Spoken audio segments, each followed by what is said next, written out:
Good morning, friends. Welcome to Story Time. Today we are going to read a story called Hanukkah Moon, and it's about a girl who is going to celebrate Hanukkah with her aunt, and her aunt has a few different Hanukkah traditions that might be different from some of the things that you do at Hanukkah. So let's take a look at Hanukkah Moon and see what we find out. It is dark. The morning we leave for Aunt Louisa's house. I breathe foggy clouds into the air. Tell me again, Mama, what's going to happen at Aunt Louisa's? Mama smiles. A very special Hanukkah party. But Aunt Louisa just moved here from Mexico. Will she know how we celebrate Hanukkah here? Of course, Papa says. And at Louisa's, you'll also get to celebrate the Hanukkah Moon. The Hanukkah Moon, I asked. I've heard of a blue moon and even a man in the moon, but never a Hanukkah moon. Before I get an answer, we pull up to Aunt Louisa's. She's waiting in the doorway, holding her cat, Paco, who seems to be smiling. Welcome, welcome, she says. Papa hands her my suitcase. Then he tucks some chocolate Hanukkah coins in my pocket. To sweeten your visit, he says, hugging me. We wave as Mama and Papa pull away. I unwrap a chocolate coin and pop it into my mouth. Aunt Louisa's house is filled with colorful rugs and lots of photos on the walls. I admire a shiny pink banner over the fireplace which says, Feliz Hanukkah. The letters are made out of tiny photos of birds. That means Happy Hanukkah in Spanish, Aunt Louisa explains. The birds are from my bird tree. She points toward a huge bare branch tree in her backyard. Hanging from the dining room ceiling is a gigantic piñata shaped like a dreidel. Wow, I say, when are we going to break open that piñata? The night of the Hanukkah moon, Aunt Louisa replies. What exactly is a Hanukkah moon, I ask, wondering if it is a moon shaped like a huge potato latke. You'll find out soon enough, Aunt Louisa says. I pop another chocolate coin into my mouth. I wonder about birds I can't see and a moon I've never heard of. In the kitchen window is a big Hanukkah that looks like a boat with birds, squirrels, raccoons, and deer. I like your Hanukkah, I tell Aunt Louisa. I've never seen one like it. I made it myself, she says. It's my little Noah's Ark. I modeled it after my backyard friends. I look out the window. The backyard is empty.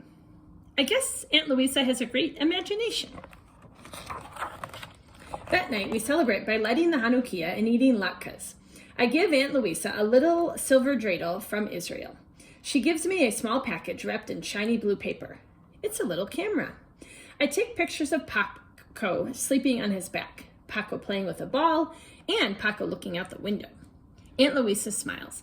I'm glad you like taking pictures, Isabel. Maybe you can visit one of my photography classes.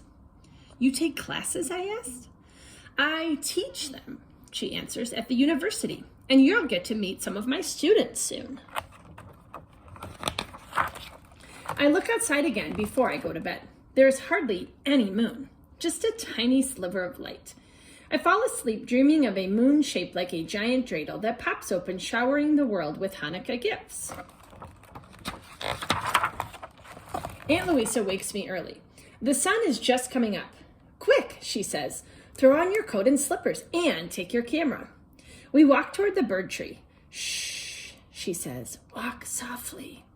The tree is full of birds chirping and buzzing and pecking away at feeders. Take some pictures, she whispers. Then we can look in my bird book and see which ones they are. I take lots and lots of pictures. Aunt Louisa takes some too. When we are finished, we go back to the house for jelly donuts and cocoa. While Aunt Louisa prints the pictures, I get dressed. When I look outside again, the sun is up, but the birds are gone. Aunt Louisa spreads our photos out on the dining room table next to her bird book. We've taken pictures of black-capped chickadees, cardinals, kinglets, and blue jays. The chickadees are wearing little black hats that look like yarmulkes. Maybe they are Hanukkah birds, and maybe they will bring the Hanukkah moon. That night, after we light the Hanukkah, Aunt Louisa gives me a beautiful scrapbook of our bird photos. Outside, the moon has gotten even smaller. I wake up to a delicious smell. Aunt Louisa is baking dreidel-shaped cookies. As I help her cut them out, I sing, "Dreidel, dreidel, dreidel, I made it out of clay." Aunt Louisa sings back, "Trompo, trompo, trompo, Louise do barro." We sing more verses in English and Spanish while we sprinkle the cookies with colored sugar. I eat too before Aunt Louisa stops me. You can have plenty more tonight when we celebrate the Hanukkah moon. At last, I will get to see the mysterious Hanukkah moon. I help Aunt Louisa cut vegetables for couscous. We brush Paco until his fur shines. Aunt Louisa puts plates of grapes, nuts, and berries outside on a low table, and she adds a small bowl of water. We may have some surprise visitors tonight, she tells me. Well, why don't we just invite them in, I ask. Aunt Louisa just laughs, and I wonder if these surprise guests have bad manners. It's starting to get dark when Aunt Louisa's students arrive. They kiss Aunt Louisa on the cheek and shake my hand. Isabel, meet Vida, Bathsheba, and Naomi, Aunt Louisa says. Vida is carrying a huge bunch of flowers. Bathsheba holds a straw basket filled with little boxes of sweets, and Naomi has 2 cameras dangling from her shoulders. We join Aunt Louisa in blessing the lights. She adds a special reading. Tonight is Rosh Chodesh, the beginning of a new month and an important time for women. You remember that when Moses came down from Mount Sinai with the 10 Commandments, he found the Israelites worshiping a golden calf. According to tradition, the women refused to contribute their gold to help build the idol. Their reward was a special holiday once a month, Rosh Chodesh, the time of the new moon.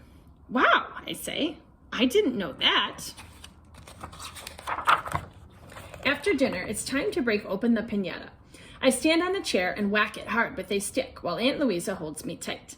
Out fall bags of chocolate coins and tiny little prizes. Wow and double wow is all I can say. This is the best Hanukkah. It's not over yet, Aunt Louisa says. Let's go outside. It's very dark on Aunt Louisa's porch. The sky is black as ink, and there is no moon at all. It's disappeared like the morning birds. Shh, Aunt Louisa whispers. We don't want to scare away our guests. But where is the Hanukkah moon, I whisper. Aunt Louisa points toward the sky. It's there, she says. It's the Luna Nueva, the new moon that always appears during Hanukkah. But why can't I see it, I ask. Because the bright side is facing away from the earth, she explains. Tomorrow night it will start to reappear. My eyes are getting used to the dark, and now I can see the guests. 2 deer and a fat raccoon are eating the nuts and berries Aunt Louisa left for them. Look, I whisper. Yes, they come in the dark when they feel safe. While we watch Aunt Louisa's students take pictures with their special night cameras. When all the food is gone, the animals disappear and we go back inside. As the guests leave, we wish each other a Chodesh Tov, a good month. That night, I dream about a moon, birds, and animals that appear and disappear. In the morning, I pack my camera, scrapbook, and piñata prizes. Aunt Louisa braids my hair into one long braid, just like hers. I feel sad to leave. When Mama and Papa come, Aunt Louisa and I give each other hugs. I even hug Paco. And I give Aunt Louisa some of my chocolate coins. So the rest of your Hanukkah will be sweet, I tell her. Can I come back again sometime and take more pictures? And see your backyard friends? And celebrate another Rosh Chodesh? Absolutely, Aunt Louisa says, smiling as she pops a chocolate coin into her mouth. I smile back and pop one into my mouth, too. The end. All right, what a great story about how Aunt Louisa celebrates Hanukkah. So in your comments today, friends, you could tell me something that you noticed that Aunt Louisa maybe does that's different from how you celebrate Hanukkah, or you could tell me anything that you learned about the Hanukkah moon. All right, friends, I hope you enjoyed that story. We'll see you tomorrow. Bye.